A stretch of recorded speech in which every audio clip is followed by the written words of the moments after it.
নির্বাচনের ক্ষেত্রে যেটা হয়, সে দ্বৈত নাগরিকত্ব ত্যাগ করার আবেদন করে, এরপরে নির্বাচন করে এবং একটা প্রক্রিয়ায় সে দ্বৈত নাগরিকত্ব সে স্যাক্রিফাইস করে ফেলে। নাহিদকে ডক্টর ইউনূস মানে তারা গোলকিপার ছাড়া ফাঁকা মাঠে গোল দিয়ে এমপি বানাতে চায়, আর ওদিকে হাসনাতকে নিয়ে কাজ করতেছে হাসনাতের আসনে। তো এইটা একটা কনস্পিরেসি। ডক্টর ইউনূস যেই স্টেটমেন্টটা দিয়েছে এটা শপথ ভঙ্গের একটা স্টেটমেন্ট। ডক্টর ইউনূস কি মিন করতেছে জামাত ক্ষমতায় যাবে? জামাতের একজন আইনজীবী সে ব্রিফ করছিল, তাদের প্রায় 4 থেকে 5 জনের দায়িত্বে সে ছিল, দ্বৈত নাগরিকের বিষয়ে সে শুনানি করছে। সে ওখান থেকে বের হয়ে আলহামদুলিল্লাহ বলছিল তাদের দ্বৈত নাগরিকের যে ইস্যুটা ছিল তাদের সবারটাই সলভ হয়ে গেছে। তো এইটা ওই কয়েকজনের দায়িত্ব সে পালন করছিল, বাট আরও তাদের আছে এইরকম। তো তাদের ক্ষেত্রে এই আসিফ নাহিদ কিন্তু কোনো বক্তব্য দেয়নি, ঠিক আছে, কারণ তাদের জোটের সঙ্গী, এবং সঙ্গী যেহেতু আছে ওরা জঙ্গি হলেও সমস্যা নাই।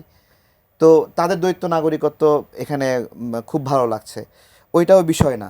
এই জুলাই গণ অভ্যুত্থানের পরে যে সরকারটা গঠন হলো, এগুলো তো অনেক, আমরা তো বিরোধিতা করি নাই যে কেন বিদেশ থেকে একজনকে নিয়ে আসছে, কেন দ্বৈত নাগরিকতা একজনকে উপদেষ্টা বানিয়েছে, আমরা তো কখনো বলি নাই। আমরা রাষ্ট্রের প্রয়োজন হয়েছে মনে করেছি। আমি মনে করি যে আমাদের বাংলাদেশের অনেক নাগরিক রাজনৈতিক কারণে বিভিন্ন দেশে অ্যাসাইলাম গ্রহণ করে, এবং সেই গ্রহণের প্রক্রিয়ায় তারা ওই দেশের সিটিজেনশিপ বা এরকম একটা ইস্যু থাকে, তখন তারা সেটা গ্রহণ করে।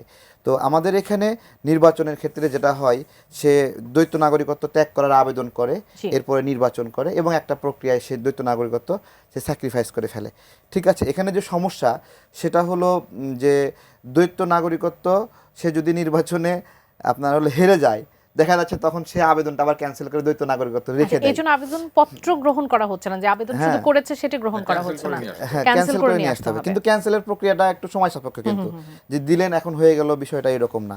কিন্তু আপনাকে একটা কথা বলি, ধরেন একজন দ্বৈত নাগরিকত্ব ক্যান্সেল করছে এবং সে 5 বছর এমপি হয়েছে, তাহলে আবার সে ভবিষ্যতে যায় দ্বৈত নাগরিকত্ব গ্রহণ করতেছে, ঠিক আছে। আমরা কি ঠেকাতে পারবো কোনো এমপিকে যে এমপি পদ শেষ হওয়ার পরে সে আরেকটা নাগরিকত্ব নিচ্ছে? আমার কাছে যেটা মনে হচ্ছে, এইবারও অনেক প্রবাসী ভাই, বড় ভাই যারা বিভিন্নভাবে সম্পদশালী বড় ব্যবসা করে বিদেশে বাংলাদেশে নির্বাচন করতে চেয়েছিল, এবং তারা শুধুমাত্র এই দ্বৈত নাগরিকত্ব ইস্যু এবং এই দুশ্চিন্তা থেকে বাংলাদেশে নির্বাচনে অংশগ্রহণ করতেও পারেনি, ঠিক আছে। আমার প্রশ্ন হলো, কেউ পারবে কেউ পারবে না, এটা কেন হচ্ছে? এই যে দ্বিতারিতা, এটা রাজনৈতিকভাবে ফাঁকা মাঠ তৈরি করার জন্য একটা জায়গা, খুব স্পেসিফিকলি কয়েকটা জায়গায় তারা কাজ করতেছে। একটা হলো নাহিদের আসনে কাজ করতেছে, নাহিদকে ডক্টর ইউনূস মানে তারা গোলকিপার ছাড়া ফাঁকা মাঠে গোল দিয়ে এমপি বানাতে চায়, আর ওদিকে হাসনাতকে নিয়ে কাজ করতেছে হাসনাতের আসনে। আজকে অডিও ফাঁস হয়েছে একটা, হাসনাত কিভাবে নির্দেশনা দিচ্ছে, কথা বলতেছে যে মঞ্জু সাহেবের আসন এটা কিভাবে খালি করতে হবে এবং এটা ফাঁকা হচ্ছে, তার গল্পগুলো আমরা শুনতেছিলাম একটা অডিওতে। তো এইটা একটা কনস্পিরেসি। ডক্টর ইউনূস যেই স্টেটমেন্টটা দিয়েছে এটা শপথ ভঙ্গের একটা স্টেটমেন্ট। তিনি বলেছে ছাত্ররা মানে তাদের কথা বলছে যে তারা নির্বাচনে জিতবে, সংসদ সদস্য হবে এবং মন্ত্রীও হবে।